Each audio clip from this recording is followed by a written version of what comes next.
Marriage. All talk, no action?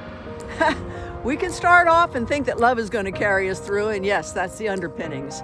But unless we take the kind of daily action that's required to keep your marriage strong, eventually things flatten out, fizzle out, or really just go to a level where you're just going through the paces. Let's not let that happen to you. Let's not let that happen to me either, because I'm still working. It's been 50 years of marriage. I'm still working on that, and I have not achieved perfection. So having said that, my first project here is I got to do a little cleanup in the paddock. That's a little action I need to take now, so I will be right back. Well, chores are taken care of, horses are fed, paddock's all cleaned up, a few other things I needed to take care of, and boy, it's really pretty cold outside, and so I thought it best to continue this discussion in here where it's warm. Well, marriage. All talk, no action. What does this mean? Well, to me, it means the complacency that can settle in. And why is that? Well, that's life. Our focus changes over time. Children, careers, hobbies, activities, social life. Each one of these categories takes time to thrive. And while our focus is in one direction, we're looking away from another direction. Things fluctuate based on how much time we invest in them. Well, true, we all multitask. Of course we do. But we know that multitasking is like juggling. When one ball is going up in the air, another ball is falling down, and we need to catch that and boost it up again. But the one important relationship that we need to watch that it does not hit the ground is the marriage. Let's look at that marriage commitment. Well, first off, you made the commitment, like a contract, to spend the rest of your life until death do us part. Death do us part. Well, that's a long time. That's a very long time, we hope. And now look at yourself. You and your soul are traveling through time and have this commitment to yourself till your last breath. You've invited another person to join that journey with you, and that person has invited you to join theirs. Well, let's call it their adventure, your adventure. You now do not have the separate his and hers, you have an ours. Ours is one. And so now that self is molded in to the one. You're a team, and that's how you need to go forward and work on your future together. So what does all talk, no action refer to? I see it as a state of complacency and multitasking in ways that we are just doing what it takes to keep everything even keel, where we just have our noses above the water and we're actually just treading water. A healthy team requires that you both take action steps to make it to your destination. You are both jugglers. Imagine both of you facing each other, and you're juggling 10 balls, 20 balls, back and forth at the same time. Well, this is going to take a certain level of skill. And so does our marriage. There's skill there too, unless we actually do the work, take the action, or just all talk. So today, let's highlight 5 simple steps, action steps to get things jump-started. Of course, there's more. There's a whole lot more, but I've only picked 5 today that we can discuss. And the number 1, not in any special order, but let's take number 1, would be something as simple as the household chores. You know, the mechanics of keeping your place tip-top, inside and out. If you had unexpected company and they're knocking at the door, would you feel ashamed of the chaos all around you and the unfinished, unkempt lifestyle that you have hidden behind closed doors? Or would you feel proud and open and friendly and welcoming? Inside and outside, are you both keeping up with the maintenance? Do you work as a team, or are your efforts random and haphazard? You need to structure and prioritize the importance of the beauty and the comfort of your home. This is your oasis from the outside world.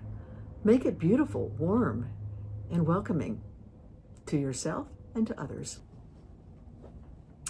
Number 2 is financial planning.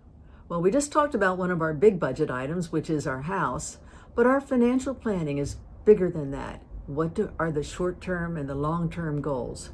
There should be no secrets here. No secrets. And you should have common goals, short-term and long-term goals. We know that sometimes you have college to look forward to for your kids. You have a house that you're looking to buy. You have a car that you want. You have a vacation you want to take. And then there's retirement. All of these things are going to take some strategy to get to the point where you can handle that. And you can handle it with minimal stress. So how are you spending your money? Are you talking about it? Are you in agreement with where money is going and how you're spending it? Well, probably not always. But look at your impulse spending. And, well, no judgments here. No judgments. Because we all have that little frou-frou we want to buy, la, la, la, la, la, because it just gives you that good feeling to do it. But in excess, when it's outside of what you might have earmarked for discretionary spending, then you need to make sure you have the discipline to keep that in check so that your long-term goals are achievable. No secrets. That's our financial planning. We could go into that. That could be days and hours and years of discussion. But right now, prioritize your short, long-term financial commitments. So number 3, physical health action steps that we can take. Well, let's start with something pretty simple, and that's the grocery store trip. So when you're going to the grocery store, are you grabbing all the snacks and the sweets and all the stuff that you know undermine the health of both you and your spouse? Well, listen, sometimes your spouse is trying to cut back or you're trying to cut back. Don't sabotage yourself. It may be an easy thing. You're shopping, you're hungry, you're just grabbing, you need to get it in and out, but give it some thought. Plan those meals that are going to be healthy. And that's simple enough to do. When you're having your meals, try to have your meals together. Eat together. Break bread. That's known as that point where you're just re-strengthening the contact that you have during the day. Chit-chat, laugh, enjoy, gossip, I don't know, tell your stories. Bitch and moan and complain. I don't know what it is that kind of restores you and recharges you, but find a subject, I don't care. Find a subject that keeps you engaged with each other in conversation, and meals are the perfect way to do that. Having said that, one of the other things you might want to cut back is the fast food. And I don't know, have you looked at the fast food bill, the tab for a fast food meal? It ain't worth it. It ain't worth it. It might be an occasional treat, but focus on a healthy meal. And now the other part to that is your physical activity. Keep your bodies in motion and find something that you can do together. If it's walking and hiking or bike riding, I don't know, go to the gym together, get that membership going and go together. Whatever that is, if it's chores, outside, inside, fixing things, keep your bodies active, keep yourself in motion, and keep yourself fit. Well, physical activity, that's going to lead us into number 4. And number 4, and maybe this should have been number 1, is our intimacy. Whatever that means to you, to me, I look at it as 2 levels. And the one level that we look at is what I call the affectionate touch. And that's the kiss, the smooch, the cuddling, the just touching each other, touch them on the arm, just give them the look. Whatever it is, that frequent physical contact that just reassures you each other, I got your back and I love you. That physical connection. And of course, the other one is that second level, the deeper physical and emotional intimacy that you have with your spouse. We as humans need to feel that we are loved, not just randomly, not just haphazardly. We need to hold this physical connection, this physical bond at the highest level.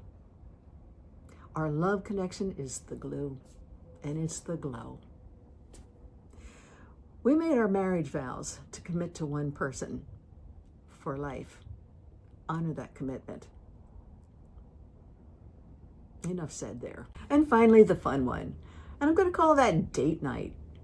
My husband and I have a date night every Tuesday. Now we're going to go out, we're going to do other things, but Tuesdays, that's our date night. For us, we've kind of settled into right now, we're going to a local sportsman's club, and we're going to go over there, and sometimes they have trivia. Sometimes we're just going to go over for a snack and a drink. Well, I don't drink anymore, but he still does, no problem. But I can tell you what a buzz killer is. And that's when we just kind of are sitting there and maybe start looking at the phone. Well, that's a buzz killer. So when you're out, make sure that you are invested fully in each other, that your focus is, this is our date night. This isn't me just looking at my phone or spending time talking to all the other people. Concentrate on each other and make that your special time together. Date night, that could be anything for you. Maybe it's a walk in the park or going out for ice cream or dinner in a restaurant. I don't know, maybe you're even going out to play miniature golf. I don't care, I don't know. Whatever it is for you, set aside that one point in the week that is your time and let everybody know. I'm not going to be available Tuesday night or Wednesday or whenever that is for you. I'm not going to be available. We're going out. That's our night. So do it on a regular basis. Date night. Well, there you have it. 5 simple action steps to strengthening your marriage. Now you just do it. We know that there's more. I've been married for 50 years to my high school sweetheart, and we're still making adjustments to each one of these categories. The enemy is complacency. When we settle and get too comfortable, it's like a cancer that creeps in, boredom. And be aware and be honest. We all can do better. 50 years didn't happen without our challenges. We've been tested before and we'll probably be tested again. I'm sure of it. But with these basic strategy steps, we have some tools in our tool chest to use to help us push through. So thank you for spending some time with me today, and I hope that our conversation has been helpful. Please, if you have comments or suggestions, please leave them in the notes below. Let's keep this discussion going. I think there's more to talk about. Well, for now, love to you. Love to you.